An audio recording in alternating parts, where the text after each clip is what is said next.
The Warth of Mary King's Close. On a dark and drizzly winter night in Edinburgh, Claire and her boyfriend James joined a small group tour of Mary King's Close, a network of underground streets buried beneath the Royal Mile. The guide's voice echoed through the narrow, claustrophobic passages, weaving tales of plague victims, lost souls, and lingering spirits. Though Claire was skeptical of ghost stories, she couldn't shake the oppressive atmosphere of the ancient walls closing in around her. The guide stopped outside a dimly lit room. "This," he said, "is Annie's room. A young girl, abandoned during the plague, is said to haunt it. Visitors often leave toys to soothe her restless spirit." He gestured to a corner piled with dolls, teddy bears, and trinkets. As the group moved on, Claire lingered. Something about the room's icy chill and faint musty odor drew her in. "Annie," she whispered, half joking. A sharp knock echoed from the far corner of the room. Startled, she turned to see nothing but the shadowed walls. Assuming it was James playing a trick, she hurried to rejoin the group. But James was with the guide. The tour continued deeper into the close, but Claire's unease grew. She felt a persistent tug on her scarf, as if a child's tiny fingers were toying with it.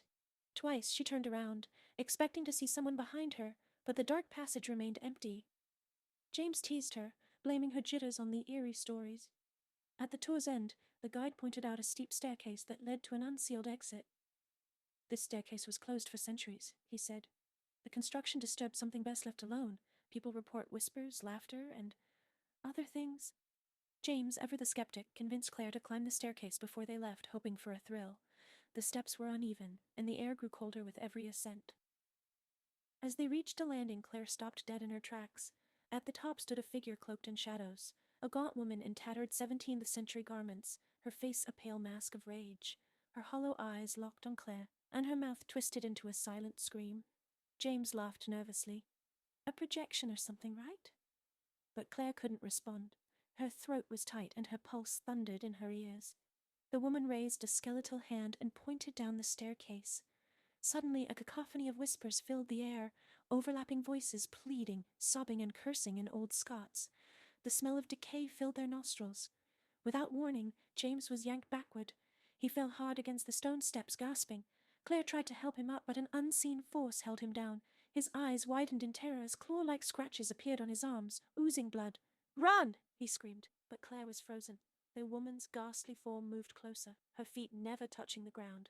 She leaned toward Claire, her breath like icy death. Then, as suddenly as it started, the whispers stopped. The apparition vanished, leaving Claire and James in suffocating silence. They scrambled down the stairs, bursting into the night air, shaken and pale. Later, in the safety of their hotel, Claire pulled back her scarf to reveal a faint bruise around her neck, a perfect imprint of small childlike fingers. They never spoke of Mary King's Close again, but locals say they weren't the first to encounter the wraith, nor will they be the last. And if you ever feel a tug on your scarf while wandering Edinburgh's haunted streets, don't turn around. You might see her.